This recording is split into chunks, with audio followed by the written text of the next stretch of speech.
चाहिए कि आप बेरोजगारी पर चर्चा कम करेंगे, आप उन्हें रोजगार देने के बारे में कम सोचेंगे। इसलिए एक तरीका अपनाया गया है, आज शाम को 5 बजे बिहार शरीफ बिहार के साथ साथ बिहार सहित देश के विभिन्न राज्यों में आज हजारों लाखों युवा जो पिछले 3 वर्षों से 2 वर्षों से रेलवे में फॉर्म भर रहे हैं, एसएससी के लिए फॉर्म भर रहे हैं, बिहार पुलिस के लिए फॉर्म भर रहे हैं, दरोगा के लिए फॉर्म भर रहे हैं,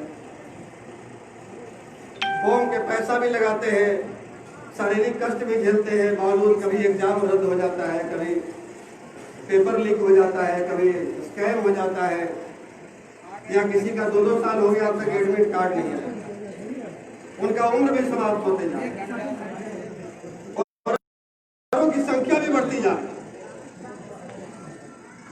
तो आज इस देश के लाखों युवा, लाखों बेरोजगार युवा जो पढ़ लिख कर बेरोजगार है और सरकार की गलतियों के कारण बेरोजगार, सरकार की नाकामियों की वजह से बेकार है, उनके द्वारा आज देश भर में शाम को 5 बजे 5 मिनट के लिए माननीय प्रधानमंत्री जी के दिखाए रास्ते से ही उनके द्वारा दर्शाए गए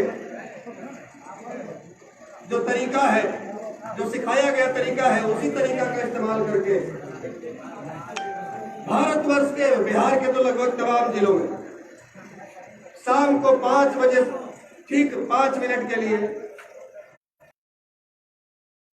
ताली और थाली बजाकर लोग अपने रोजगार की मांग करेंगे बिहार सरकार से।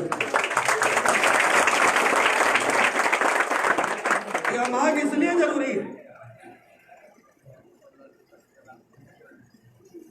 क्योंकि बिहार सहित पूरा भारतवर्ष बेरोजगार पैदा करने वाली फैक्ट्री बनता जा रहा है और ये चिंता हम दूसरे की लड़ाई नहीं लड़ रहे। हमारा छोटा भाई है, हमारा बेटा है, कल के डेट में उसको भी रोजगार चाहिए। हमारे हजारों लाखों नौजवान साथी हैं जो 2 वर्ष पहले फॉर्म भरे थे किसी वैकेंसी के लिए, कोई वैकेंसी निकली थी, 2 साल पहले फॉर्म भरे और आज तक उनका एडमिट कार्ड नहीं है। वो सवाल करना चाहते हैं, उनका सब्र का बांध टूट गया, इसलिए आज वो अनोखे तरीके से अपना विरोध दर्ज कराए।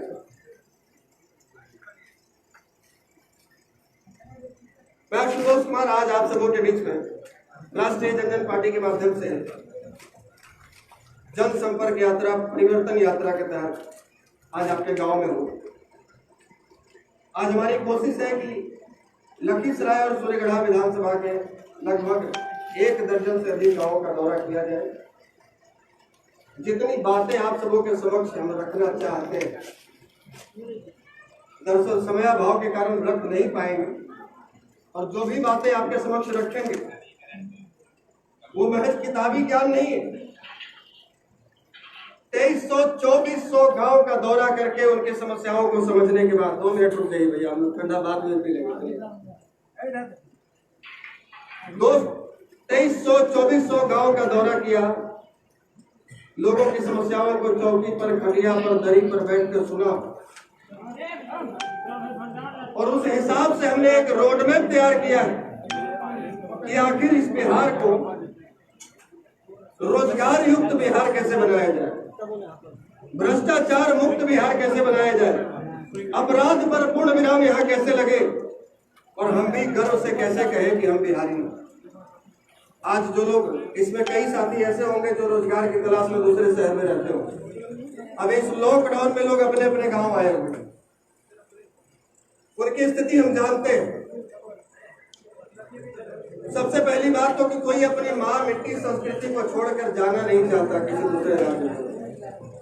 मजबूरी होता है, पापी पेट का सवाल है, बेटी की शादी करनी है, बेटे की पढ़ाई करवानी है, बूढ़े माँ बाप का इलाज करना है, तो पैसा तो कमाना है और यहाँ रोजगार है नहीं तो करेंगे क्या। आए दिन आप देखते होंगे लखीसराय स्टेशन से, पटना जंक्शन से, गया जंक्शन से, मुजफ्फरपुर जंक्शन से ट्रेन के सबसे पिछला वाला जो 2 डब्बा होता है, जनरल डब्बा, उसमें बोरी की तरह आदमी भर कर जाता है गुजरात, पंजाब, हरियाणा, सूरत, और कोई एक दिन नहीं, हर रोज जाता है। वो कौन लोग हैं? वो वही लोग हैं जो बाहर के राज्यों में जाकर भी शान से कहते हैं कि हम बिहारी हैं, आपके बिहार का गौरव बढ़ाते हैं, मान सम्मान बढ़ाते हैं, ईमानदारी पूर्वक काम करते हैं। बावजूद इसके विगत 30 वर्षों में जिनकी सरकारें रही, 15 वर्ष जिनकी सरकार रही, जो जंगल राज को बढ़ावा दिए, और ये जो 15 वर्ष की सरकार रही जो बेरोजगार की फैक्ट्री बना दी इस बिहार को, इन्होंने महज बिहार को लूटा है, बर्बाद किया है, बिहार और बिहारी शब्द को गाली बनाया।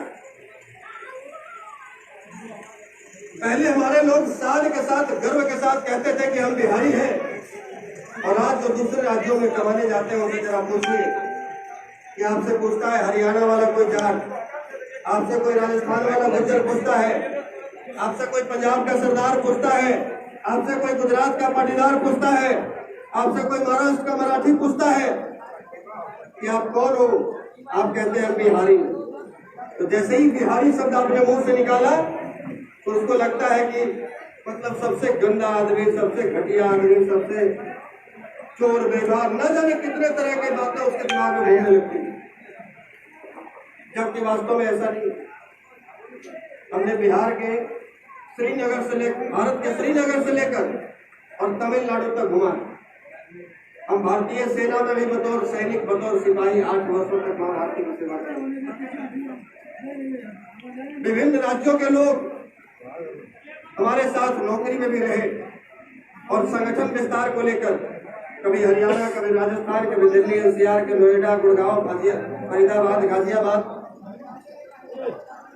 हर राज्य में घूमते हैं, लेकिन वहां जो स्थिति देखते हैं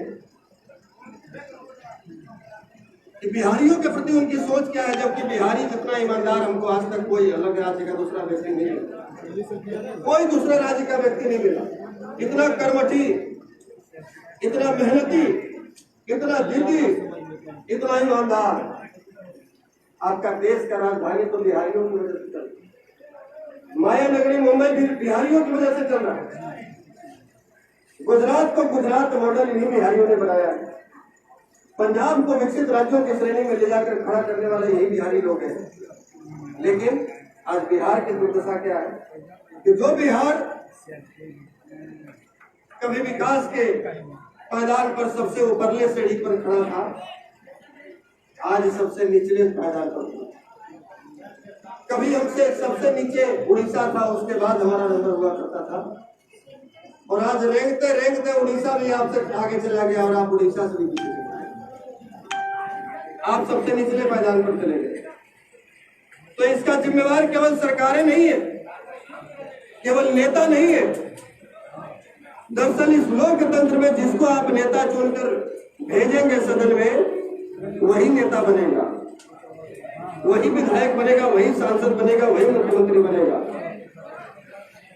तो ये समस्या चुनने वालों की है। हम रोज घर में बैठकर सोचते हैं कि बिहार की स्थिति बदले, और चुनाव का टाइम आया तो फिर अमर जाति वाले नेताजी आके उनको वोट दे दीजिए। अब वो जाति वाले नेताजी का औकात साइकिल पर चलने का नहीं था, वो अब हेलीकॉप्टर खरीद रहे हैं, लेकिन उनका समाज, उनका बिहार महल से झोपड़ी में और सड़कों पर उतर के आंदोलन करने को बात है। ये स्थिति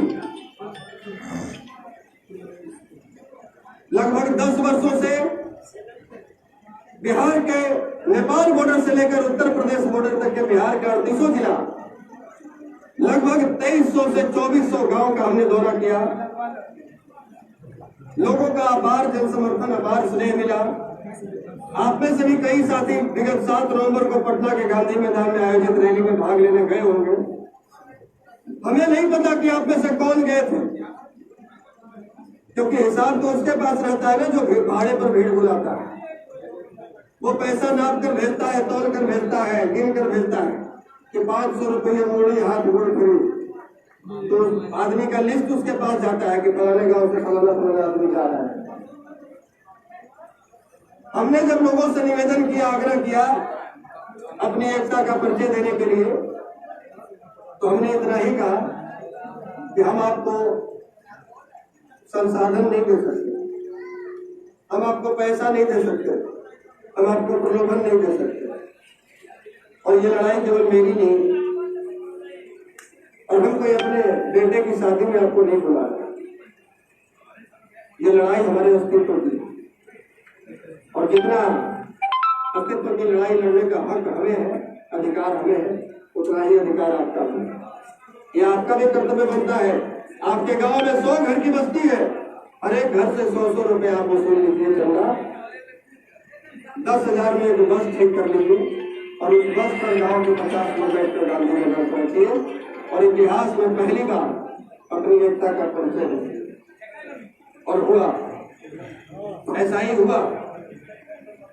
इतिहासकार बताते हैं, कई पुराने बुजुर्ग मीडिया वाले ही बताते हैं, कहते हैं आशुतोष जी, हमने पटना के इसी गांधी मैदान में विगत 30 वर्षों में तमाम समाज के लोगों की रैलियां देखी।